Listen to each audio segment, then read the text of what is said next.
Welcome back to another episode of the OnlyFantasy Basketball Podcast, your source for explicit and uncensored fantasy basketball content. Three of us this week. We're missing Nick. We've got Howie. Hello. And Shan. What's up, boys? Let's do this. Let's do it indeed. So I'm always on the small screen for some reason, but we've got some big news items for this week, as well as Shan's normal injury update, and we're going to get ourselves dug into some potential trades that might be happening in the NBA with the trade deadline approaching, and what sort of impact they may have on the fantasy landscape. So let's kick it off. Shan, do you want to go with an injury update first? Yep, sure. I'll do three broad categories. The first being players who have come back recently that are going to have a big fantasy impact. We've got LaMelo back. We've got DeMar DeRozan back. We've got AD back. Middleton, Ingram, and CP3. So all of those guys, you know, their managers are feeling waves of relief, and all the guys who own the backups who are benefiting from their absence are looking for free agents. And then we've got the guys whose return is imminent from injury at the moment. I've got Christian Wood, should be back any day. Sore thumb, but he'll be back soon. You got Jalen Green, who's got a calf issue, but I raise him because there's a lot in flux at Houston, and he and Kevin Porter Jr. being away has opened up a lot of usage for other guys, and I think they're about to return, or at least Jalen Green is. Shane, and yeah, I think Shane, things will change there. Can you let Jabari Smith Jr. know that some usage has opened up on the Rockets? That would be nice. Yeah. You'd like him to be a little bit more confident, wouldn't you? He doesn't seem to be a high usage guy at this stage, no. as is. It's not his fault. He's shit. No one told him. No one made him pick the three. That's true. He's no Paolo Banchero. Okay, who else is coming back soon? We've got Halliburton to bring Dave's mood up a little bit. Halliburton will be back early Feb, which will kill who's the backup point guard? TJ McConnell. Yep. That'll kill his value. We got Gobert went down with a sore groin. We don't know that He's really struggling. Yeah, well, this is a really recent one. This has happened within the last 12 hours or so. Yeah, I hadn't heard about that. So we don't know the length of that, but it's hope if you're an optimistic person, it might not be that long. The other one that'll make Dave happy is Devin Booker should be back within the week. So getting a couple of stars there. That's true. Although I do just genuinely hate Devin Booker and everything he stands for. So maybe it's now that he's back in the lineup, perhaps I can trade him. Yeah, good move. And we got Nurkic went down today with a calf a couple of minutes into the game. I'm putting that on an imminent return because it might just be a minor thing. But then again, he had already injured it, and then he's come back and played again and done it straight away. So maybe not. Did you see it? I did not. So I watched the replay of it on Twitter because he was reported as calf soreness. And then on Twitter, I see Nurkic reaches for his calf, then has to deliberately foul to get out of the game. So I watched it. Didn't look like soreness to me. He ran down the court, suddenly got a bit of a shock and went like this and looked around for a second and continued to play the play. They scored. He runs up to the nearest guy, hacks him on the arm and walks off. So I think it's worse than soreness. But what it will actually be, who knows? Yeah. All right, then. Well, I wouldn't blame any of you if you wanted to divert your attention away from this chat and add Drew Eubanks. He would be the fill-in. He's quite a useful center when he gets all of the minutes. So he is, but you know what? I had a good look at Eubanks when this happened. And, you know, we're a 10-team league, so I reckon he's borderline for 10-team. Just that sort of 1.2 blocks, it's limited appeal. He gets some turnovers, 1.7, 1.8. He's probably only about a 90 to 110 guy maybe, so you'd have to have supreme patience, I reckon. Well, rather than patience, I think it's more of a short-term thing. So let's say if Nurkic is out for 3-4 weeks and you're in need of a center, he's probably going to he'll get you a double-double and, as you said, 1.5 blocks, and that might be enough. Yeah. Who else? OG Anunoby they're saying it's a wrist and it'll be out for another week. But are you guys thinking perhaps this is something to do with the trade deadline? Yeah, they're threatening to blow it up. I mean, he is the hot property when it comes to trades at the moment. Every team seems to be having a dip. So yeah. And in the interests of let's get through this a little bit quicker than in previous weeks, I'll list the guys who've got longer injuries now, and you guys can pick out of them if there's any of them we want to discuss in a bit more detail. We got Marcus Smart, KD, Kevin Porter Jr., Steve Adams, Bobby Portis, Karl Anthony Towns, Zion, Mitch Robb, and Devin Vassell. And that's all of our injuries. Other than Durant, predicted by Basketball Monster to be back within about 7 games, which would probably put it before the All-Star break, or maybe just after. He's probably less long-term now by the look of it. He might return after All-Star. Mm-hmm. Oh, sure. I was just either saying imminent or not imminent. So these are the not imminent. Yeah. And Karl Anthony Towns, the mystery still surrounds what's going on there. The mystery was the fucking look back. I can say Marcus Smart was predicted to come back in the next 1 or 2 games, but he spoke on a podcast where he said he's hopeful to get back before All-Star, which does push that timeline out to more like 2 weeks. So Basketball Monster had him only missing 1 more game. That's going to be wrong. Okay. All right, there are a couple of big headline news items in the NBA this week, and one of them I imagine we'll get into a deep and fraught discussion with a Lakers and a Celtics fan here, and the other one might be a bit of a mystery to the two of you, although it does involve one of your all-time favourite players. So Shan's nodding and smiling. I think you may know what story that is. I'm ready. All right, so let's start with the Lakers. There was. It looks like Howie's ready to cook. There was a slightly dodgy foul that happened this week, and geez, it blew up. I mean, it was all over the news. Do you want to kick us off with that one, Howie? The problem was, and I'm severe on referees and umpires. They're paid well, and I just don't think a lot of the time in professional sports there's the justification for some of the howling misses they make. And I'm on the record as saying, sure, look, they're objective as much as they can humanly be. But there's something in their souls that ticks off. They're sports fans, and it's Lakers, Boston. I can't help but think the ref was chuckling to himself like, imagine I don't call this. Fuck yeah, I haven't called it. Bad fucking luck, mate. Bad fucking luck, Lakers fans. It's just, it's really unconscious, and it's just like a 0.1% element of it all. I just can't help but feel that there's a choice not to blow your whistle in those circumstances.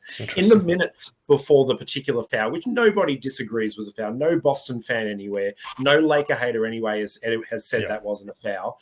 2 things happened. Anthony Davis had daylight between him and Tatum. The refs called a foul, and Lakers reviewed it, and the replay was like, there's a gap between them. How have you called that foul? So they've incorrectly called that one. It's been overturned on review.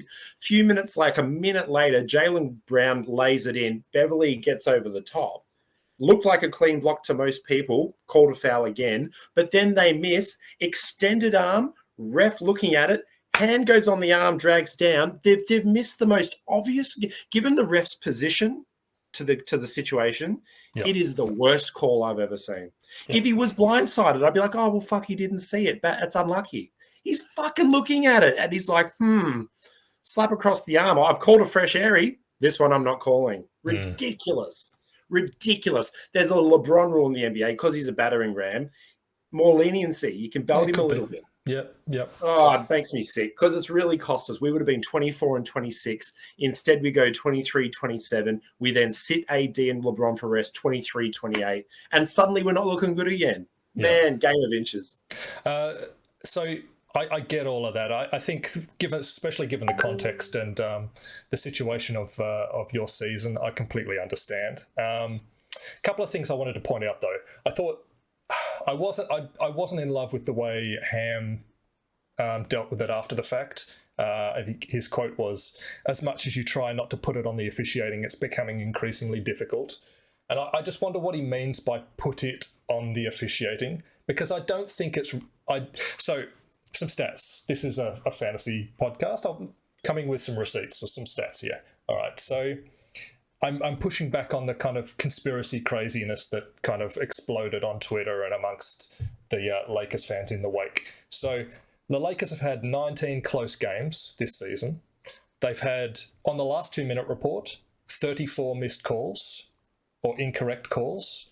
Of those, 21 of the 34 have gone in the Lakers' favour. 13 have gone in favour of the opponent. So in terms of whether the Lakers are getting the rub of the green and whether that's affecting their season and their overall record, I don't think the stats indicate that it is. Yeah, I wouldn't have said in general the Lakers are being hard done by. Not at all. But it was just this one moment in a game. There's literally 0.2 seconds on the clock. There's not enough time for the ball to go back the other way. It was an obvious foul. LeBron hits one free throw, we win.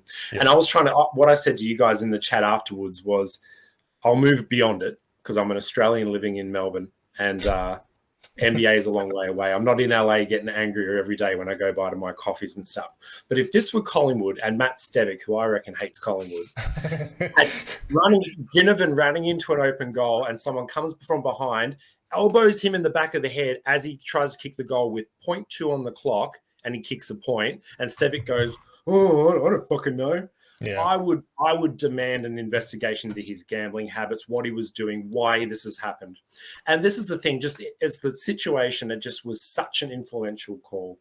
And if we miss the play-in by half a game, which we might, I mean, who pays for that? Well, what do the gambling industry think about this?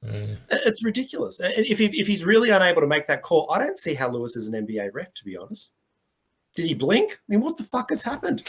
Yeah, but I agree. It was egregious, don't get me wrong. I think we still need to maintain enough wiggle room for the refs to be given. They're going to make mistakes every so often. They will make mistakes. I think we had this conversation. I think my point was a larger sort of meta conversation around that technology's changed, that we've got the ability now to look at the minutiae. I'm not saying this is specific to this call, by the way, because this one seemed pretty obvious. It didn't take sort of like a close camera at super slow-mo to figure out that this was not the right call. But my point is generally that our perception of the quality of refereeing, I think, has been impacted by our ability to peer into the minutiae of every single decision that they make and pick them up on tiny little things that they get wrong. That seems to have influenced, I think, the general perception of referees in multiple sports across the world negatively. And I think that's ratcheted up the scrutiny, along with access to social media that allows us to broadcast our opinion and find little sort of like echo chambers or just sort of reverberate against each other to blow it up out of what it might have been in previous generations.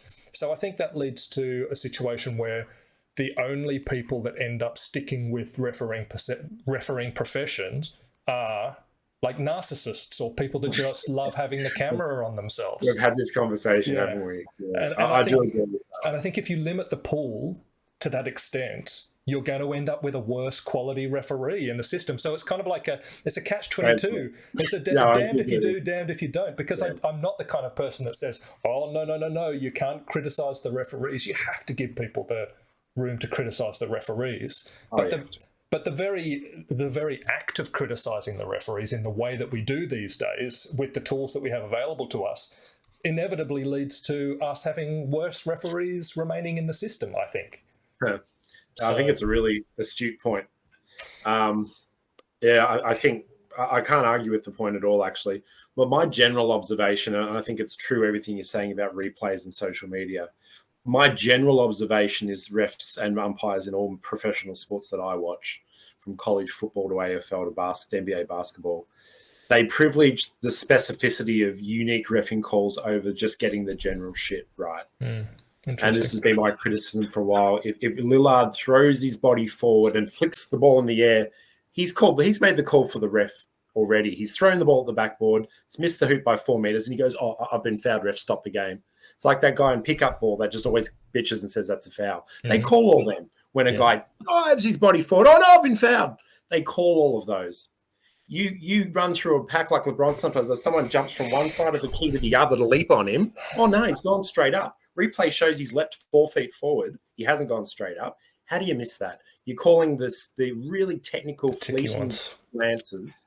And you're missing the hacks and the tackles and the full body bumps. In AFL parlance, the ticky touchwood fouls get picked up. I was about to say something really similar, that you're reminding me of the AFL, where the big, powerful full forwards are allowed to be hacked in a way that others aren't. LeBron gets the NBA equivalent of that.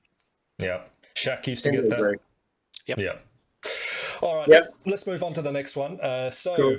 there was one of the biggest stories in the NBA this season blew up on Reddit this week when a poster did an analysis, and this is specifically important for and relevant to fantasy because it's about Jaren Jackson Jr.'s defensive stats. A Reddit poster did an analysis on his calls at home versus away, statistics accumulated at home versus away. Now, Jaren Jackson Jr. averages 4.13 blocks per game at home and 2.19 blocks away. Now, somebody else did an analysis of this and said that there's a tiny, tiny fraction of 1% chance that this can be explained by just pure variance, random chance. So the question is the Grizzlies stat keeper and the organisation as a whole, perhaps, if we're prepared to go broader in the conspiracy, is this a campaign to try and get Jaren Jackson Jr. into the Defensive Player of the Year conversation? This is what blew it up. And this got picked up on NBA media across Twitter, and the players started to discuss all of this stuff. He came with a few more receipts than just stats. He had a bunch of clips of dubious calls that he thought were blocks. Yeah, that were called blocks. Yeah, or ones that that Jaren Jackson got recorded as a block for him, but perhaps it was somebody else on the team that blocked the shot. So, which is interesting. Well, as you guys know, I'm adamant that either something major has changed in the way they record blocks and steals over the years. We've played this Yahoo Fantasy Standard League for 23 years. Something has definitely changed, in my opinion, as how they record stats and blocks. And, you know, one of the things that never used to happen, I used to watch the stats religiously instead of going to class when I was in college. And, you know, you can be 4 blocks at half time for a player. He can be back down to 1 by 3/4 time. Yeah, they just adjust them up and down all game. What's the change? And I see it regularly. I see Brandon Clark in in the first game he played as a starter about a week ago, leapt up, blocked someone at the ring. They gave it to him. Quarter later, it had disappeared and it never came back. I have no explanation as to why it wasn't counted. Well, this kept on going. So the league came out and made a statement and clarified a few things. So they said, look, the statistics that are recorded officially for the NBA are not reliant solely upon the statistician that the teams provide in the home arena. Okay. So apparently what they do is they have an independent NBA stats guy who, I don't know exactly how this works, but does a double check. So it's kind of like a 2-factor authentication of a stat before it gets officially recorded. So it's not Ref Lewis, is it? I don't think so. But so yeah, I mean, this is their story, at least. Now, when you've got multiple games going on, and I don't know if they have one NBA stats person assigned to each game. I don't know how that works exactly. But they were saying that it's not a conspiracy. And then we had people like, I don't know if you guys know Kevin O'Connor from The Ringer, journalist. Yep. Apparently, he claims to have gone through all of the 66 blocks that Jaren Jackson has recorded in home games throughout the course of the season. And he says that, you know, there are a few there. There are like a handful that might be a little bit dubious, but for the most part, they're all legit.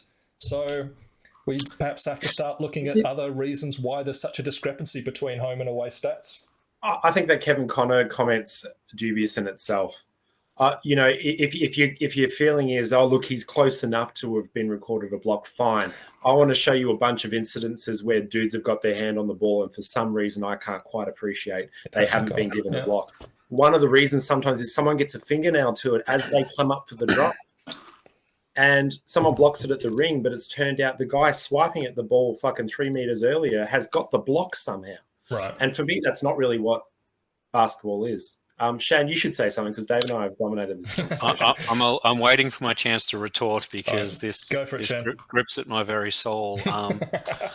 My boy Triple J, and I actually love that this has come up because it coming up just shows how bloody amazing Jaren Jackson has been this year. That it elicits this kind of response, and what I think it shows, particularly this Reddit stuff. It's like you go into any fan forum or Reddit, and you'll see the worst biases come to play, and that's what I think is going on here. Of course, that's a cop out. That's a cop out. Wait, that's just the beginning. It's all conspiracy. None of this is happening. It's just angry people on social media. No, I don't buy that. I'm not an angry person on Reddit, and I've seen this sort of phenomena. So, am I getting my chance here or what? Sorry.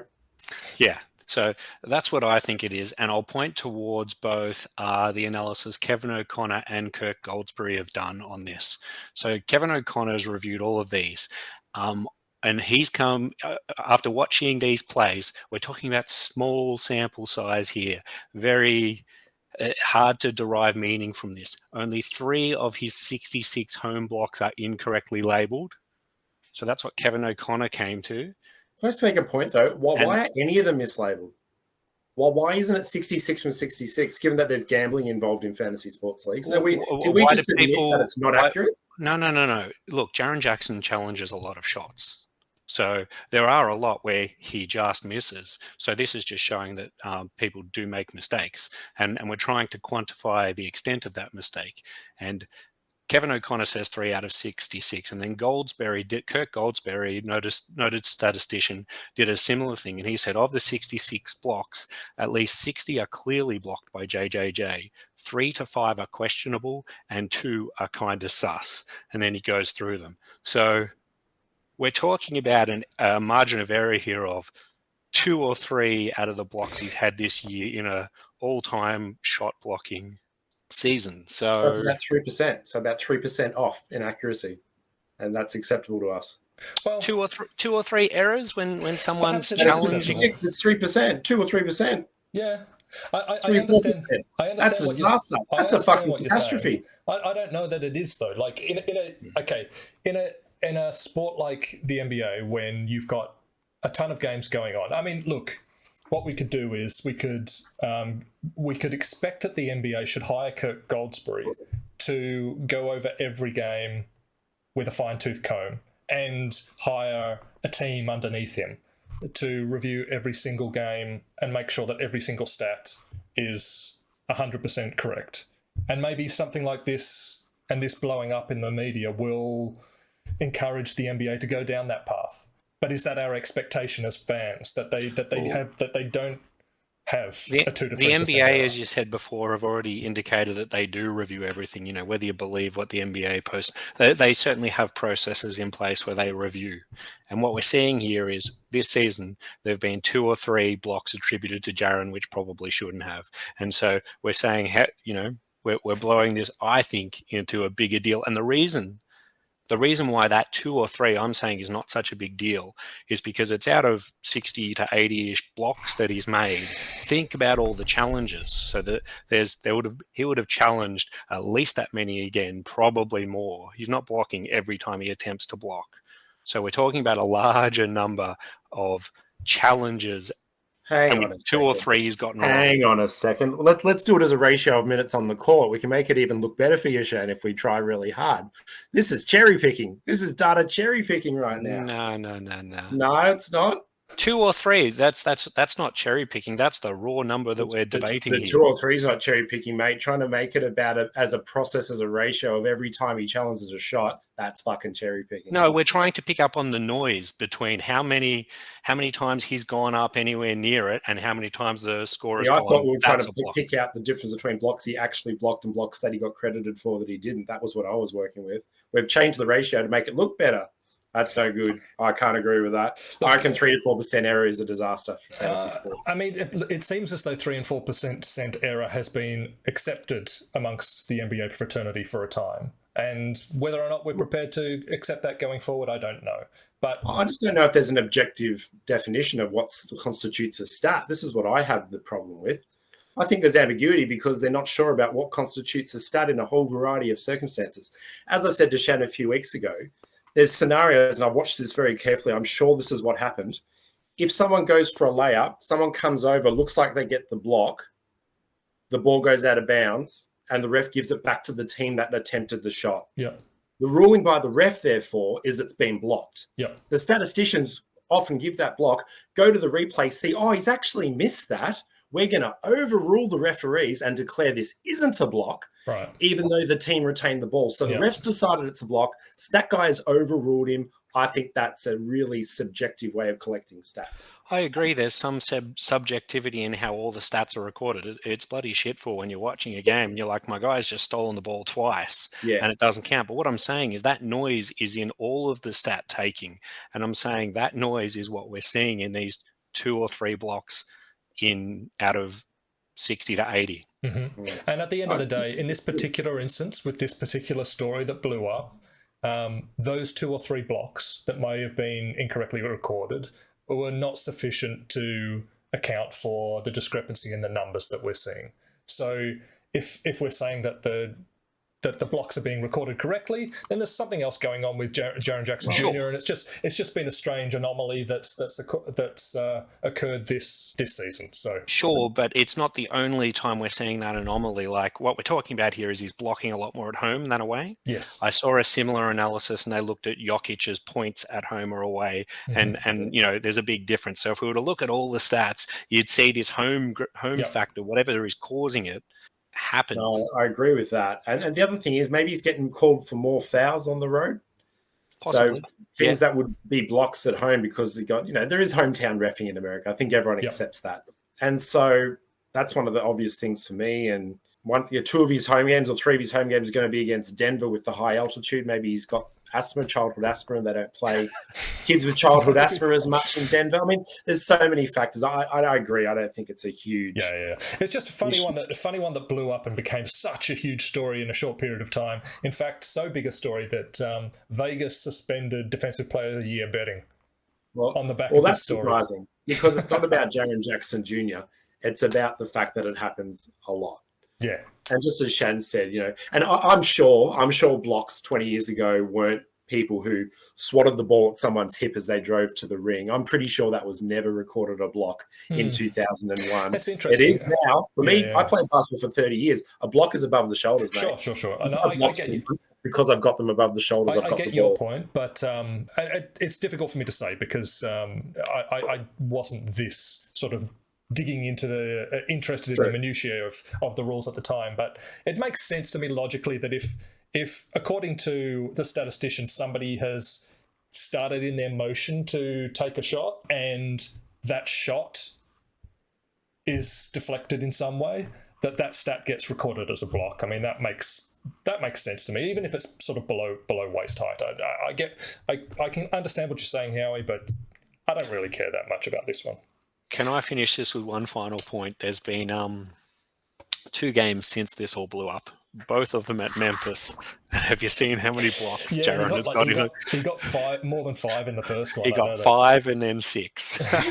And trust me, they're going over every single one of them. So and going, oh, is that a block? Gotten even worse in the last 2 games. Has. All right, I like it.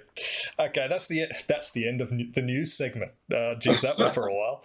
All right, guys. So line of the week. We haven't got Nico here to do line of the week for us. I don't know if he gave anybody a slide to post, but I've got some stats here if we want to just toss those around. Some big games this week. Damian Lillard. We brought him up briefly towards the end of last week's pod. He was on a heater, and that game went huge. 60 points, 7 rebounds, 8 assists, 90% true shooting percentage. He shot something like, 21 of 29 or something like that from the field. It was ridiculous. Hit a huge number of threes. Massive game. Definitely the line of the week, I think. Anything to say on that, Shan, as Lillard owner? Pretty happy with how he's going at the moment? He's on a fucking tear. I should probably trade him, if I'm honest. But that game he went 60. The next game he went 30. Then he's gone 42. Then he's gone 42. And then today's... Oh, no, it was the last 2 have been 42. So just... And am I wrong in saying Blazers aren't going that well? No, they're not. You are not wrong. Yeah. They're also, we'll talk about this in a sec, but they're in on the OG sweepstakes. Nikola Jokic, 26 points, 18 rebounds, 15 assists. He's now averaging greater than a triple-double on the season. That's almost just a standard Nikola Jokic line, except that apparently there's only been 4 instances of those 3 stats being exceeded in NBA history in the past in one game. So interesting. Wow. Crazy stuff. Well, it's funny, there's only been like a handful of 2020s, and he's approaching that. Yeah, really yeah. fast. Joel Embiid, 47 and 18. That's just standard Joel stuff. And then Giannis and Doncic have both had a 50-piece this week, as we discussed earlier. Interesting stuff. Big games. I mean, this is the season for just huge games and statistical averages and output. I mean, it's unprecedented in my time watching the NBA. Well, the other thing is, I mean, I've spoken about this with Kerem too. The average required stat average of per player per game to win a category in a fantasy league now has changed remarkably over 10 years. Yeah, points, it's just stat inflation just across the board. I'd pondered whether they're giving out more stats in some respects. Things that once were team rebounds are now going to individual players and stuff like this. But, points used to be 17 points per player per game. It's like 19 and a half now. Threes are now 2.2, used to be 1.1. Extraordinary stuff, just extraordinary today's NBA. You'd have to think if someone dug into it, the pace has increased. The 3-point attempts have definitely increased. So all of that would factor into just more overall stats. Yeah. I mean, there are things like, just even like small changes. They changed the rule on take fouls, which means that teams are getting out in transition a lot more than they have been over the last couple of years. Just things like that even increase. There's also like the rolling to the hoop field goals. There's like 20 players that are 70 plus from the field. They're just getting dunks and putbacks at the ring. Those sort of structured plays must not have been part of the NBA as much as they are now. Well, because it's happens too frequently. Well, we play zone now, which we never used to in the past, and then it took a while for these elite coaches to start to work out how to really exploit zones and switching. So now you get these plays where obviously the floater has come into the game, which just didn't exist back in the 90s. Well, I suppose floaters are hard. Like I remember when I played, I used to avoid a floater if I could all help it. You drive down the middle of the key and you'd be like, "Fuck, I don't want to take the floater." And listen, I can't get the layup. I can't take a jump shot. Let's bail out. I've got to challenge this 6'10" guy at the rim. Like Jesus. Yeah. I just want to add into the line of the week conversation. I just had a look at the ranks over the last couple of weeks, and it made it jumping off the page was Kawhi Leonard, and I thought there must be some big ones. It must have been a big one. There was one where he went 33, 3 points, 9 rebounds, 4 assists, 4 steals, a block, 75% from the field, 100% from the line with 12 free throws and only 2 turnovers. So that's obviously very good. But on other line of the week sort of situations, I've had 55 and 18s not make line of the week on. So sure, I think 9 makes it. Yeah. So he doesn't. That's not a Christmas tree line where you've got really high peaks. That's like just a bit everything, of everything. like 4 steals, 3 threes, and the percentages, 75% from the field and 12 of 12 from the line and only 2 turnovers. So that's just every category he's smashing. More than a 50 and 20 game. All right, guys, good stuff. So next up, I wanted to have a discussion of the strong trade rumours that are floating around in the lead up to trade deadline and potential impact on fantasy relevant players. So first of all, the big one at the moment is OG Anunoby. Not so much in terms of a big name. He's not a superstar. He's a very solid player, but he's the one that seems to be heavily in discussions. It seems as though he's definitely going to be traded. There are a bunch of teams that are after him. I've listed here the Knicks and Pels are in win now mode, so they're really keen on getting OG onto their team for the Pels. Pels have lost 9 in a row. Yeah. Well, that's fair, but I think they still see that they're in their window. I mean, they're not sort of like tanking for position in the lottery by any stretch, are they?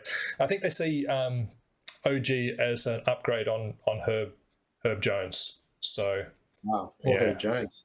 Good young player. I mean, he was good last year, wasn't he? Interestingly, though, Herb is quite a bit older than we think because he played. Is he? Yeah, he played 4 years in college and all that kind of stuff. So, I don't think Herb's actually that much younger than OG, if he is at all. Right. Yeah, Pace is also interested in OG. They need a defensive wing, and they're also winning. Paces. They're winning too many games to feature in the lottery. So at the moment, they're at that point where it's true, isn't it?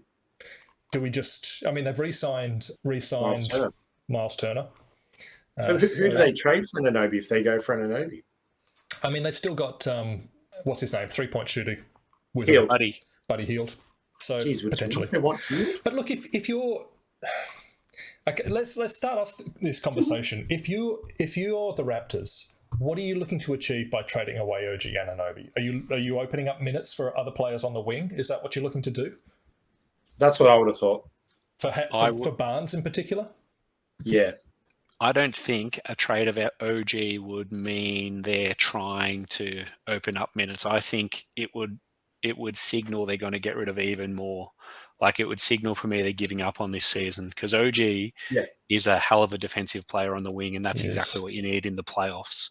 Yeah. So if they get rid of him, I'd say they're not going for it this year. I'd say it means they're probably going to get rid of Van Vliet and maybe Gary Trent. And in which case, then it's Scotty Barnes time. And so you think it'd end up being a fire sale? So what youth and contracts. So you're right. So what they're looking for is a combination of future assets, so potentially cap space or moving into cap space, potentially draft picks. They're not necessarily looking for somebody like a Buddy Hield, who's more of a win now kind of option for a team that needs some perimeter shooting. Correct, unless his contract is like ending in like a year or two, in which case maybe it makes sense. Right. I read that the Pacers in particular have the fella that they took with pick 8 in last year's draft that might be on the table. Sorry, not Mathurin, no. Naismith. Yeah, anyway. He was from Boston. So, who are we talking about? Sorry? Pick 8 last year? Who Duarte, Chris Duarte. Oh, Duarte. Yeah, it was the season before that. Yeah, so Blazers also interested. I mean, Blazers are in this weird scenario where, they've got Lillard and he's just going crazy, but they're not quite good enough, and yet they're not bad enough to be getting a pick. And so that makes sense to me. Yeah, that makes sense because Portland are full on. Lillard has committed to them; they've committed to Lillard. So this would be you'd want to start Nurkic, Jeremy Grant, OG, Anthony Simons, and Lillard, and they'd be thinking, okay, that raises the ability of one of our starters. And don't get me wrong, I don't think that makes them a contender. But whatever they are now, which is what, borderline playoff, it probably raises their standing a place or two. Mm-hmm. Yeah. All right, let's think about it from a fantasy perspective. Scotty Barnes gets a leg up, potentially, depending on who else they throw into this fire sale. But you would think that it couldn't hurt. If he sticks, it couldn't hurt Gary Trent Jr., So who else on the perimeter would be benefiting from? It is interesting because I think if they trade Van Vliet, they probably set Scotty Barnes up as the point guard. He does do a lot of that already, doesn't he? Which means you wouldn't have any of the point guards stepping up, which means you'd want wings coming in. Precious Achiuwa. Yeah. Koloko, their center, Bout Boucher. Yeah. I mean, they're all very big players who have had a chance, and Koloko's a rookie, but the others have had a chance and maybe haven't lived up to the expectations. They probably keep Siakam, so... I did notice that Achiuwa's starting today. I hadn't twigged whether or not this was a common thing for them. It's because Anunoby's out. Yeah, right. So I would guess the guy and it's so hard to speculate without seeing what's involved in the trade. But if they get rid of OG Anunoby and potentially Van Vliet, moving Barnes more into a ball handling role, I think the guy who could benefit the most fantasy wise would be Chris Boucher. Interesting. Losing OG, he's not a huge usage guy, only 19.6. The rest of the starters are all above 20, so you're not losing a ton of usage. It's not that case, but still minutes in the forward spots probably are opening up. Yeah. I had noticed that Precious is shooting the 3 these days, so maybe there's some play there with him. He's likely to be the one that's still available on waiver wires, I would imagine, in a lot of leagues. And if he's moving into a starting role with OG traded, that's actually a good point. I mean, he's usable now with OG out. It's actually a really good point. What did you do today? Just give me a minute, guys. These are really good arguments. Let me have a look. So today, Precious Achiuwa, 13.6 rebounds. So nothing crazy. I don't think I can pick up Precious Achiuwa. He just doesn't make me excited enough. Boucher's more the guy. He's got the fantasy chops. That's true. I mean, he had that season a couple of years ago, didn't he, where he ended up ranked in the top 50. Yeah. He's just got that weird, freakish fantasy game where he hits threes and blocks shots. Yeah. But honestly, if this trade happens, there's every chance they bring someone back. I'm not sure about that. Yeah. I mean, I think bringing back Healed or something would be the last thing they'd want. Well, I don't mean Healed. I mean, if they're going to trade OG, they would want something because OG is good. OG is good. So maybe it is a Duarte. Fingers crossed if they could get a Mathurin, I'd jump all over it. Yeah, but I'm not sure Indiana would do that. That's a good point. Yeah. Fair enough. See, that'd be good, wouldn't it? Mathurin, maybe Trent, maybe Barnes, maybe Achiuwa and Siakam. That's not bad for a rebuilding roster. It is weird that the Pacers have these offense-first wings. They really don't have a defensive wing on their roster. So the idea of clearing one of those out makes a lot of sense to me. All right. Moving on. Before we do so, strong rumours that the Knicks are interested. I mean, they're in win now mode as well, but I don't know what they could potentially trade for him. It's interesting. I think that's a reaction to them missing out on the guy who went to the Cavs. Yeah, Donovan Mitchell. Yeah. So everyone's going, oh, here's another guy who's borderline star available. Are the Knicks going to miss again? There's this sort of New York attitude. So they're pressured into it now, into making the deal. Yeah. What do you do though? Do you try and trade RJ Barrett for him? I don't know. I mean, I'd do that deal if I was the Knicks personally, but I'm a known RJ Barrett hater. So, perhaps Howie, how would you feel about that?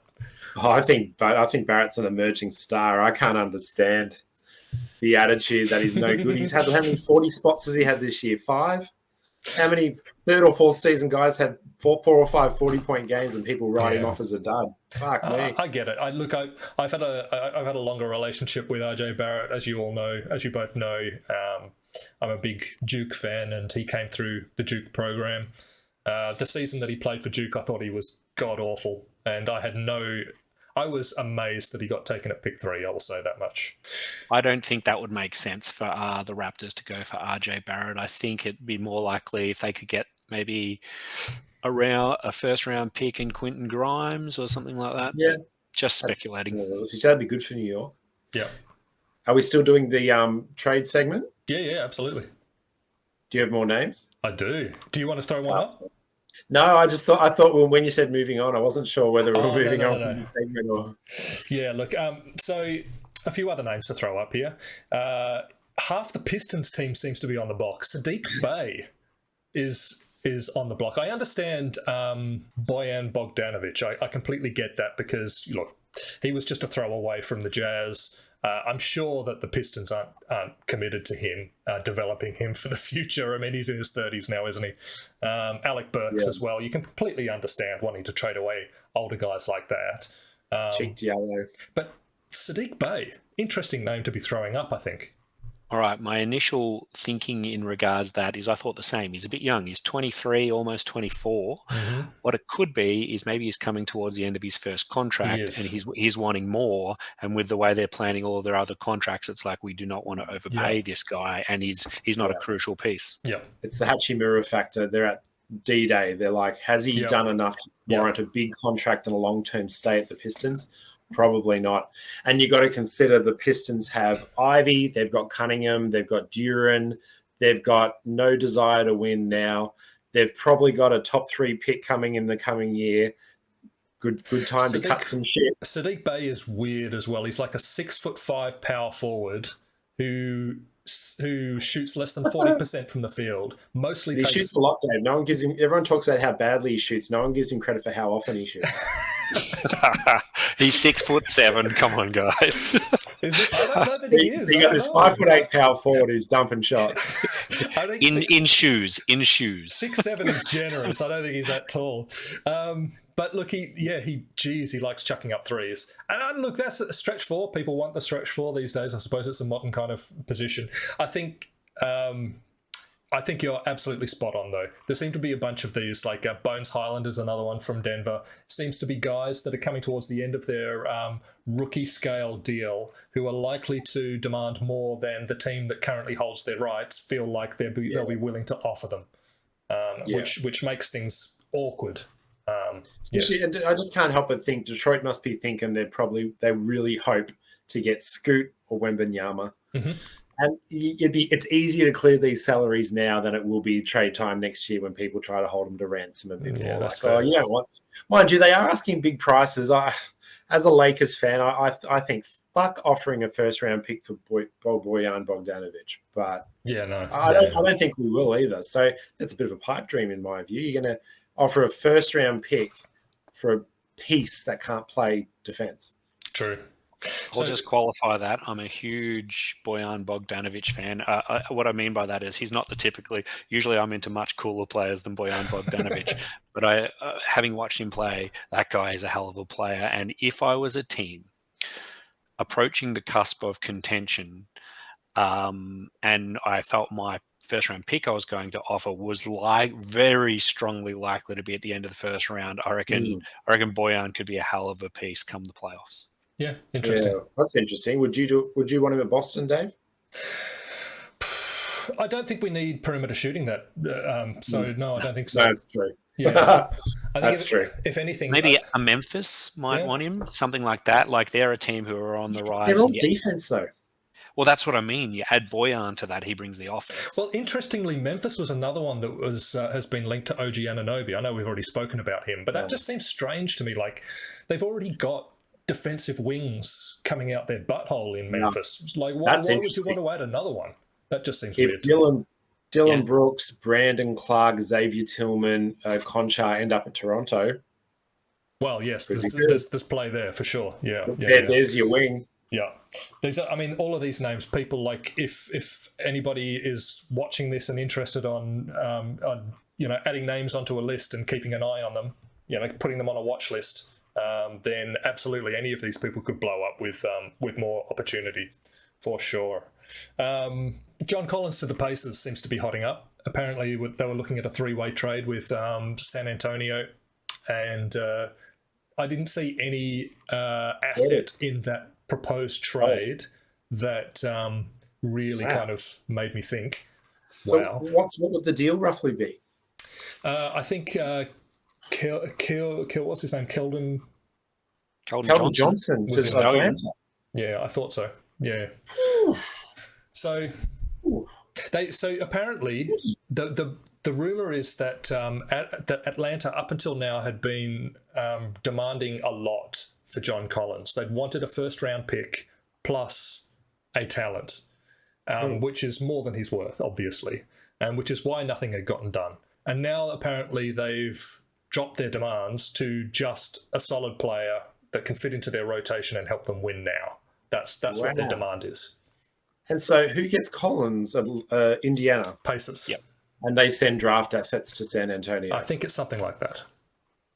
So where that kind of works for me is think about the Pacers. You've got Tyrese Halliburton, who's their star, not a huge shooter. He's more of your Chris Paul. Don't get me wrong, he can score. But he's not like, I'm going to lead the league or my team in scoring. He's going to set everyone else up. So you want to surround him with all these guys who are threats. And if you have Miles Turner, a shooting big, you have John Collins as a shooting big, and then your wings are either going to be Dwight, Hield, or Mathurin. The question is, so they've got a hell of a lot of scoring and shooting. The question is, what's the defense like? And Turner can hold that together, but what about the rest? Mm-hmm. Yeah, I think it's good for Indiana. I am surprised to see Indiana go so hard at this, but I guess they are winning in too many games to be in the deep lottery. So. They're not going to add elite talent in this upcoming draft. So then you've got to look at what your other options are. Apparently, they've got an opportunity to cut somebody off their payroll who has a cap hold that frees up $10 million in salary cap space. So they could potentially add somebody in a trade who is being paid more than the assets that they're giving back, if you know what I mean. So yeah, I do know what you mean. As a big Lakers fan, I've been a big defender of the Westbrook situation, and it's coming to fruition now. We've now got this cap hold with Westbrook that's about to clear. It's now a fucking asset. We've blinked 9 days before the trade deadline. It's an asset all of a sudden. Yeah. Anyway, so I certainly get the premise of it all. Is that the end of your list? That's the end of mine. Chan? No, I didn't have anyone. That was a good conversation, though. Then I think you've missed a big one because I've been reading some newspapers from the Charlotte area of the United States, and Charlotte newspapers believe that there's no logical way they can keep Mason Plumlee. Right. Oh, yeah. He's unrestricted free agent at the end of the year. He's having a career season, and the belief has been amongst some in the Charlotte media that they've arranged it this way to maximize his return in a trade leading up to this deadline. They've obviously got 2 young centers on their roster that they've drafted in each of the last 2 drafts, and they do want a first-round pick in return, which they won't get. I had heard that Boston is sniffing around. Well, it wouldn't surprise me. I think we're lacking that clear sort of backup centre that we've had in previous seasons. We normally rock with like a Daniel Tice or somebody like that coming off the bench, and we haven't had that. And so we've been quite small at times this season. And he plays in a very similar, albeit significantly less talented package to Robert Williams, in that he's a surprisingly good passer from the high post, like facilitator from the high post. He can't do anything going to the hoop. Like he's a relatively limited offensive player, but he'll rebound, he'll protect the rim, and he'll stand in the high post, look over the top of the defense and hit your wings with the ball. And he's probably, and for the time being, he's just paid what he's paid, but he'll have to then be re-signed in the off season or walk away as an unrestricted. Sure. I guess he's restricted free agent. Yeah, I think if you're the Celtics, then you would back yourself to kind of like, you'd give him a deep run in the playoffs. I'm sure he'd be excited about that, having played on some pretty awful teams throughout his career. So, opportunity to sign him for perhaps a little bit less than he might otherwise be worth.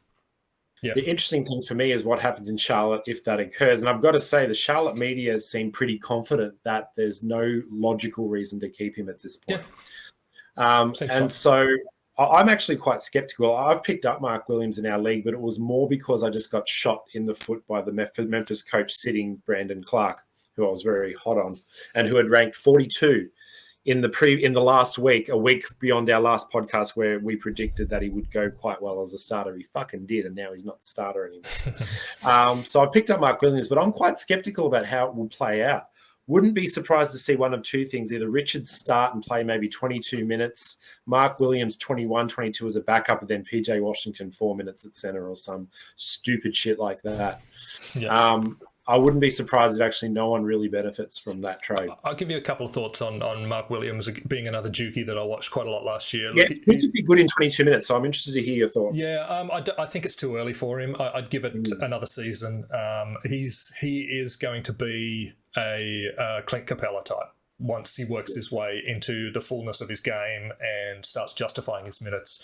So, fixes all of those problems that young athletic centers have with foul rate and all of that kind of stuff. Just working out sort of where he fits in the whole scheme and all that kind of stuff. So I think next season, he's a guy to start kind of looking at next season, I think. That's actually interesting from a fantasy perspective because Mitch Robinson has not blocked as well as he did after the All-Star break in his rookie fucking season when he got 4 fouls in a minute and he'd also have 3 blocks. The game would start, he'd be 7 minutes in, he'd have 4 fouls. He was also swatted 3 or 4 shots and you're like, okay, I can work with this. Comes back in the last quarter, swats 2 more, fouls out. Yeah, I mean, there's a magic in that. There's a glory in that after All-Star break. So that actually makes me think Mark Williams could be okay. He could go 1.8, 1 point blocks with 6 rebounds or something. Possibly, yeah. Who knows? You can't always sort of track on these guys and how quickly they develop. It's not always easy to tell. I'm very skeptical on it, just for the record. Yeah. Not going to lie, Howie, I swore when I saw you pick him up because I've been thinking the same. I've been watching him and I knew of the Plumlee rumours. Even if he ends up splitting minutes. Yeah, of course. Well, I was going to bring him up this week. He's on my list. And then you beat me to the punch. Well done. I reckon it's a good ad. Good stuff. All right. We're kicking on with the time here, so let's just move to Kawhi Watch, Howie, before we close out. Wow, there's not much to say. He's playing awfully fucking well. Yeah. A few weeks ago, I talked about how he would play 2 good, 1 okay, 1 shit, and miss 1. He's now playing 4 great and missing 1 at the moment. He's going to be missing that 1 every 5 games. It's probably inevitable. I'm glad in my public league I'm on 899 my head-to-head rating, which means if I win this week, and I'm probably going to, on the back of Kawhi, I'm going to be a diamond head-to-head fantasy player at the end of the week. And even though fans might be saying, the millions of fans of this show might be saying, but Luke, you've played 23 years, you should be a diamond next time's over. But no, guys, I only started head-to-head 2.5 seasons ago, so I've got up to diamond in 2.5 seasons. I reckon I've lost 4 times. Drew a couple of times. Nice. But yeah, so I'm riding Kawhi straight into diamond status, so I'm actually very happy with him this week. Good one. Nice one, Kawhi. Is he playing back-to-backs? Or is he sitting? He's sitting still. Yeah. Basically sitting back-to-backs. Yeah. Makes sense. But they're also going to sit games where they think they're going to win. I can see it coming.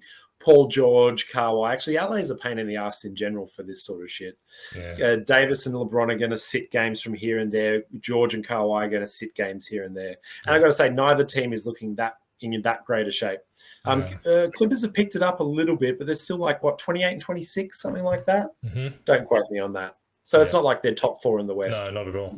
But there's a logjam in the West, so yeah. Logjam, yeah. There is a logjam. I think Lakers are 13th and we're 24 and 28. So our record's not that bad. And it's like 13th, man. Yeah. At this stage, Pelicans are getting a really fucking high pick if we stay where we are. So, all right. Well, thank you for watching. The usual like and subscribe and all that kind of stuff. And we'll see you next week. Bye.